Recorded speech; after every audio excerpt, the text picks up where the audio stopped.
கர்த்தரும் இரட்சகரும் மீட்பெருமாயிருக்கிற ஆண்டவர் இயேசு கிறிஸ்துவின் நாமத்தில் யாவருக்கும் அன்பின் வாழ்த்துக்கள்.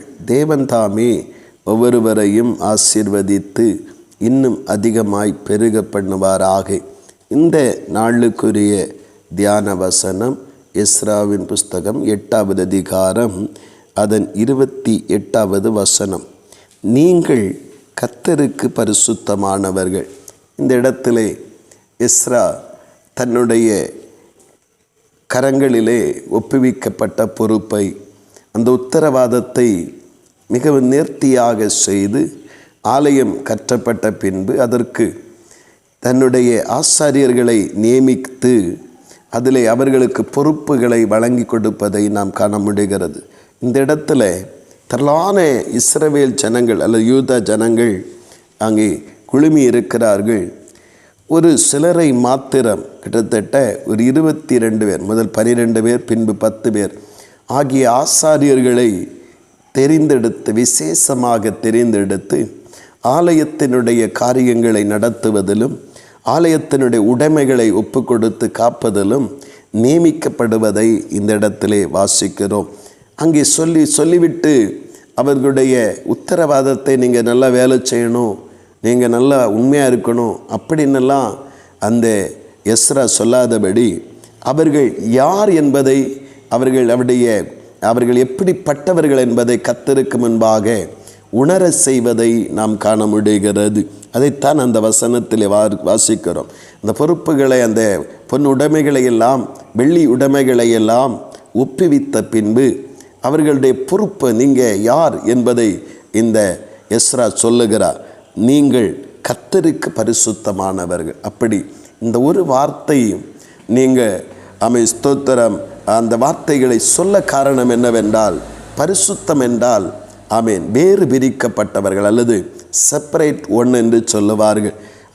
எல்லா உலக மாய இன்ப வல்லமை அல்லது அடிமைத்தனத்திலிருந்து கர்த்தருக்காக வேறு பிரிக்கப்பட்டவர்கள். அப்படின்னா துன்மார்க்கமான அல்லது இரட்சிப்பில்லாத மனிதன் உண்மை இல்லாமல் நடக்கிறது போல, அல்லது தவறாய் நடக்கிறது போல, கீழ்ப்படியாமல் நடக்கிறது போல நடக்க வேண்டியவர்கள் அல்ல.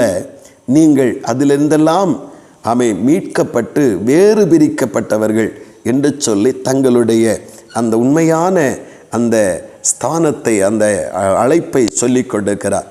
பிரியமானவர்களே, வேதம் நம்மை குறித்தும் அதைத்தான் சொல்லுகிறது. நீங்கள் கர்த்தருக்கென்று வேறு பிரிக்கப்பட்ட பரிசுத்த ஜனம் என்று வேதம் சொல்லுகிறது. 1 தெசலோனிக்கேயர் 4:7 வாசிக்கிறோம், நீங்கள் அசுத்தத்திற்கல்ல பரிசுத்தத்திற்கென்றே கர்த்தர் உங்களை அழைத்திருக்கிறார் என்று சொல்லுகிறார். இந்த நாட்களிலே நாம் இந்த எண்ணம், நாம் கர்த்தருடைய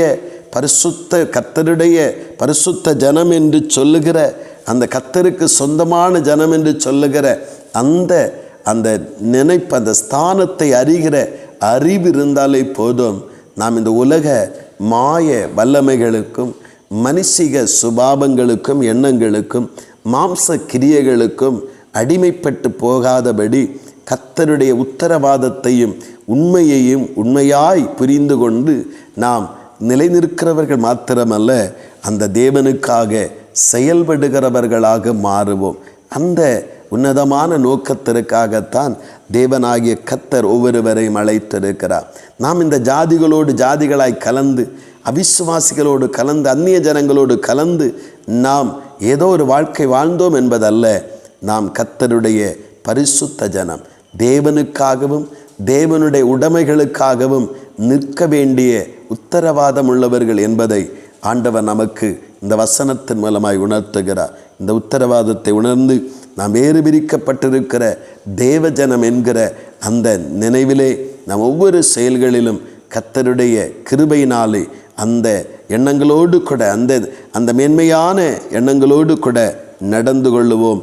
நம்முடைய தேவன் நம்மை கொண்டு நம்மை அழைத்து அபிஷேகித்து வேறு பிரித்த நோக்கத்தையும் நிறைவேற்றி நம்மையும் ஆசீர்வதித்து நடத்துவாராக. ஆமேன், ஆமேன். செபிப்போம். அன்பின் பரலோக பிதாவே, நல்ல இந்த காலை நேரத்திற்காக ஸ்தோத்திரப்பா. எஸ்ராவானவர் அந்த ஆண்டவரே ஆலயங்கள் பிரதிஷ்டை பண்ணப்பட்டு பொறுப்புகளை ஒப்புவிக்கும் பொழுது ஆசாரியர்களுடைய கரத்தில் பொறுப்பை ஒப்புக்கொடுத்து உடைமைகளை ஒப்புக்கொடுத்து சொல்லுகிறார், நீங்கள் கர்த்தருக்கென்று பரிசுத்தமானவர்கள். ஆமாப்பா, அந்த ஒரு வார்த்தை போதும் ஆண்டவரே. அவர்கள் எல்லாவற்றிலும் கவனமாகவும் உண்மையாகவும் ஜாதிகளோடு ஜாதிகளாய் கலந்து அருவருப்பானவைகளை செய்யாமலும் தங்களை தேவனுக்குரியவர்களாய் நிறுத்தி கொள்ளுவதற்கு அதே வார்த்தை எங்களுக்கு சொல்லுகிறீர். நாங்களும் இந்த மாய உலகத்தில் மாயம் நிறைந்த மனிதர்கள் மத்தியில் மாயமான கிரியைகள் பெருகி இருக்கிற காலத்தில் நாங்கள் கர்த்தருடைய பரிசுத்த ஜனம் என்கிற அந்த தெளிவும் உணர்வும் எப்பொழுதும் எங்களில் நிறைந்திருக்க கர்த்தர் உதவி செய்யும். அப்பொழுது தேவ சித்தமும் எங்களிலே நிறைவேறும்.